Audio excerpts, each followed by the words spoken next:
ក៏លើតិចតួចដើម្បីឲ្យភ្ញៀវចាក់ចែលទៅឃើញ smooth ស្អាតឆក់ពណ៌ភ្លឺលះល្អនិយាយទៅបងអាចចូលមើលវីដេអូខ្ញុំបានខ្ញុំចែករំលែកតិចតួចជាដំបូងយើងត្រូវដួសចែលមកល្មមដើម្បីចាក់លើកញ្ចប់ភ្ញៀវយើងដួសមកសំប្រមាណហើយយើងដាក់ពាក់កណ្ដាលកញ្ចក់យើងរុញវាឡើងទៅលើគេចុះមកក្រោមឲ្យស្មើយើងធ្វើការផ្កាដៃភ្ញៀវឡើងទៅលើបន្ទាប់មកយើងមើលថាវាសព្វនៅបើអត់ទាន់សព្វទេយើងធ្វើការគៀវាបន្ទាប់ពីការគៀវាហើយយើងដាក់អាំងហើយនេះបងអាចមើលជាក់ស្ដែងបានខ្ញុំធ្វើការចាក់ចែលគឺខ្ញុំធ្វើបែបហ្នឹងយើងរុញវាសងខាងបែបហ្នឹងអូសចុះមកក្រោមរុញឡើងទៅលើតិចហើយយើងគេដើម្បីឲ្យវាស្មើគ្នាកុំឲ្យវាហៀមកជាប់ជាមួយនឹងសាច់កញ្ចក់យើងធ្វើការមើលប្រយ័ត្នប្រយែងអញ្ចឹងណាបងហើយយើងគោះដៃភ្ញៀវដើម្បីឲ្យសាច់កញ្ចក់ហ្នឹងវាហត់ជាមួយនឹងចែលហ្នឹងស្មើគ្នាកុំឲ្យវាហៀលិចហៀកើតប៉ោងលិចប៉ោងកើតអញ្ចឹងណាបងបែបហ្នឹងហើយគឺយើងធ្វើដាក់អាំងឲ្យបងអាចមើលរីសាបន្ទាប់ពីខ្ញុំចាក់ចែលចប់រីសាគឺ smooth ស្អាតមែនតើអត់មានអង្គុយរុះទេណាបងគឺអត់ទាន់បានរុះអីទាំងអស់បន្ទាប់ពីយើងចាក់ចែល smooth ស្អាតហើយយើងធ្វើការរុះរៀងវាតិចតួចដើម្បីខាច់លងហើយវាអត់ទាន់ស្មើស្អាតអញ្ចឹងយើងរុះហើយយើងធ្វើការលាបទឹកភ្ជាប់ដើម្បីលាបពណ៌ឆក់បងលាបទឹកភ្ជាប់ម្ដងទៀតមក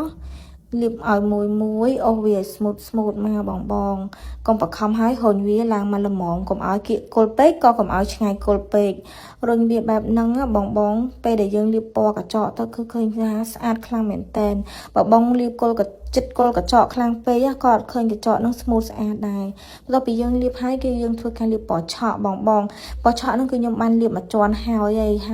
ញុំក៏បានឆក់រួចហើយដែរហើយនេះជាពណ៌ដែលខ្ញុំឆក់ឲ្យបងមើលបន្ទាប់ពីយើងលាបពណ៌ហើយយើងធ្វើការឆក់មកម្រាមអាំងមកម្រាមបងត្រូវកន្លែងហ្នឹងធ្វើឲ្យប្រយ័ត្នណាពេលដែលយើងអាំង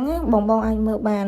ពេលដែលយើងអាំងបែបហ្នឹងទៅឃើញថាកញ្ចក់យើងចង់បានឆក់ចេញទម្រង់បែបណាគឺចេញទម្រង់បែបហ្នឹងជាប់ហ្មងបើសិនជាបងលាបទាំងអស់ឆក់ហ្មងគឺអត់ជាប់ smooth ស្អាតដូចនៅក្នុងវីដេអូដែលខ្ញុំដាក់ឲ្យបងមើលឯណាចាហើយនេះបងយើងធ្វើការឆក់វាម្ដងមកម្រាមបែបនេះរហូតបងអាចមើលបានរីសាដែលយើងឆក់ហើយបងអាចមើលបានណាពេលដែលយើងបញ្ចប់ការងារចាឲ្យអួយហ្មងឃើញថាកញ្ចក់ភ្ញៀវស្អាតខ្លាំងមែនតែនហើយកាមេរ៉ាដែលខ្ញុំថតសិតតែជាកាមេរ៉ាស៊ីន